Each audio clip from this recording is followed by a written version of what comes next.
എത്ര ഭയങ്കരമായിരിക്കും. ഇങ്ങനെയുള്ള ശക്തികളെ അഴിപ്പാനത്രേ പരിശ്രമത്തിൽ പ്രത്യക്ഷനായി.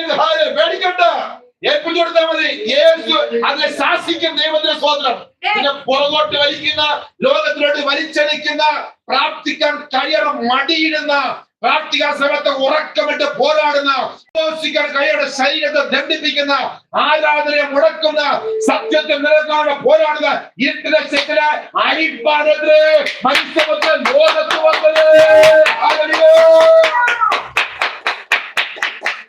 അതിന് ശരി പേടിക്കേണ്ട കാര്യം തന്നെ. തെറ്റിയെന്ന് കണ്ടാൽ എവിടെയെങ്കിലും മനസ്സിലായി എന്താണ് കർത്താവിനെ അപേക്ഷിക്കുക. കർത്താവ് അതിനെ അഴിച്ചു തരും. നീ പ്രാർത്ഥിക്കുക, കർത്താവേ എനിക്ക് എന്റെ കുഞ്ഞുങ്ങൾക്കും നിന്റെ പാദപ്പെടുത്ത് വരാൻ കഴിയുന്നില്ല, പ്രാർത്ഥന വരാൻ കഴിയുന്നില്ല, എനിക്ക് പ്രാർത്ഥിക്കണമെന്ന് ആഗ്രഹമുണ്ട്, വചനം വായിക്കണമെന്ന് ആഗ്രഹമുണ്ട്, ഉറക്കമിട്ട് ഞാൻ വല്ലാതെ ഭാരപ്പെടുന്നു, എന്റെ ഭർത്താവിന്റെ കൂടെ വരുന്നില്ല, കുഞ്ഞുങ്ങൾ വരുന്നില്ല. ആ സത്യാവസ്ഥ കേൾക്കുവാൻ കർത്താവേ അവരെ പുറകോട്ട് വലിക്കുന്ന അന്ധകാർഷികൾ തകർക്കാൻ അല്ലയോ നീ ലോകത്ത് വന്ന് എഴുതിയിരിക്കുന്നത്. എന്റെ കുടുംബത്തിന് വേണ്ടി നീ പ്രവർത്തിച്ചേ മതിയാകും. രാത്രി വ്യക്തികളെ അഴിക്കുന്നവൻ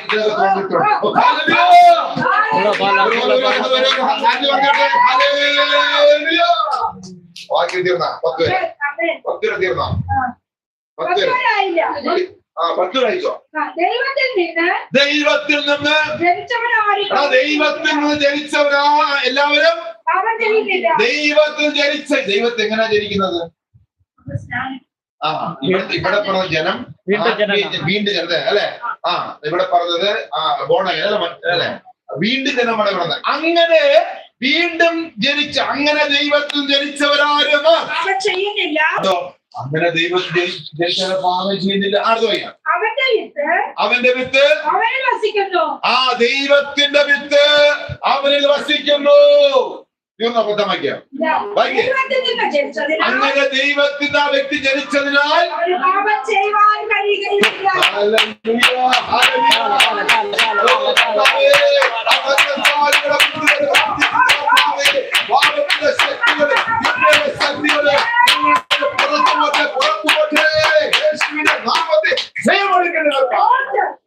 പോയെന്ന് വായിക്കുന്നേ സഭയ്ക്കകത്ത് വിശ്വാസി എങ്ങനെ ആയിരിക്കും പ്രവണതയാണ്.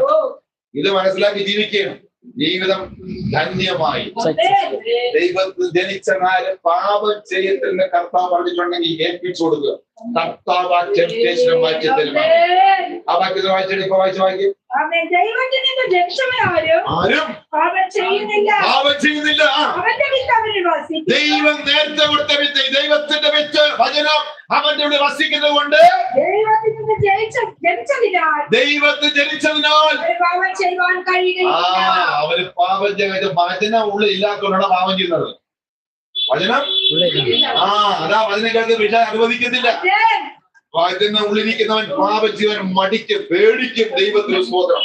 എന്റെ വചനം അവന്റെ ഉള്ളിരിക്കുന്നത് കൊണ്ട് അവൻ പാപം ചെയ്യാൻ കഴിയത്തില്ല. ക്രിസ്തു അകത്തിരിക്കുന്നത് കൊണ്ട് എനിക്ക് പാപം ചെയ്യാൻ കഴിയത്തില്ല. അതാണ് ഇസ്രായേൽ ആദ്യത്തെ രാജാവായ ദാവീദ്, രണ്ടാമത്തെ രാജാവായ ദാവീദ് പറയുന്നു, ഒരിക്കൽ ആദ്യത്തെ രാജാവ് ക്രമേണ വീണപ്പോൾ ആ രാജാവിനെ ഒരു സാഹചര്യത്തില് കൊല്ലുവാൻ തക്ക ഒരു ഉത്തരം ഈ രണ്ടാമത്തെ രാജാവായ ദാവീദ് കിട്ടിയപ്പോൾ ദാവീദ് പറയുന്നു, ഒരു സമയത്തേക്ക് ദൈവത്തിന്റെ അഭിഷേകം ശൗലിന്റെ മേലുണ്ടായിരുന്നു. ഇപ്പൊ അഭിഷേകം പോയെന്ന് പറഞ്ഞു. അവന്റെ ശത്രുവല്ല. ഞാൻ കൊല്ലത്തിലെന്ന് പറഞ്ഞു വസ്ത്രത്തിന്റെ ശകലം വിളുമ്പ് വെട്ടി എടുത്തിട്ട് ദാവീദ് പോയി. എന്നെ കൊല്ലാൻ വരും. അതാണ് ദൈവഭയം, ദൈവം സ്നേഹം. സ്നേഹം കണ്ടോ? അവൻ ശത്രുതയില്ല, ഈർഷയില്ല, വൈരാഗ്യമില്ല, പിണക്കമില്ല. എന്ത് ചെയ്താൽ കർത്താവെ അവൻ അനുഗ്രഹിക്കണമേ. ഇതാണ് ദൈവത്തിന്റെ വചനം.